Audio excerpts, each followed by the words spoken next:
வணக்கம் ஃப்ரெண்ட்ஸ், இன்னைக்கு வீடியோவில் நம்ம என்ன பார்க்க போகிறோம்? நாங்கள் மேங்கோ லஸ்ஸி. வாங்க அது எப்படி செய்கிறதுன்னு வீடியோக்குள்ளே போய் பார்க்கலாம். மேங்கோ லஸ்ஸி செய்கிறதுக்கு ஒரு பழுத்த மாம்பழம் எடுத்துக்கலாங்க. தோலெல்லாம் நீக்கிட்டு நடுவில் இருக்கிற சதப்பகுதி மட்டும் நம்ம எடுத்துக்கலாங்க. பாருங்கள், இந்த மாதிரி நம்ம தோல் பகுதியெல்லாம் எடுத்துட்டோம். நடுவில் இருக்கிற சதப்பகுதி மட்டும் கட் பண்ணி எடுத்துக்கலாங்க. பாருங்கள், மாம்பழத்தில் இருக்கிற சதப்பகுதி மட்டும் எடுத்துட்டோம். ஒரு மிக்ஸி ஜார் எடுத்துக்கலாங்க. அதில் இந்த மேங்கோ பல்ப் உள்ளே போட்டுக்கலாங்க. 3/4 கப் தயிர், 1/2 கப் ஃப்ரிட்ஜில் வச்ச சில் தண்ணிங்க.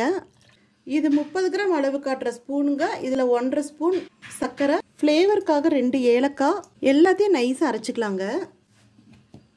பாருங்கள், இந்த மாதிரி நம்ம மிக்சியில் நைஸாக அரைச்சி எடுத்துட்டோம். இப்போ ஈஸியாக சீக்கிரத்துலேயே மாம்பழ லஸ்ஸி ரெடி ஆயிடுச்சுங்க. இப்போ அது டம்ளரில் ஊற்றிக்கலாம். மேலாப்பில் டெக்கரேஷனுக்காக ஒரு 3 முந்திரி, 3 பாதாம், 3 பிஸ்தா நல்லா பொடியாக கட் பண்ணியிருக்கங்க. அதை இப்படி தூவிக்கலாங்க.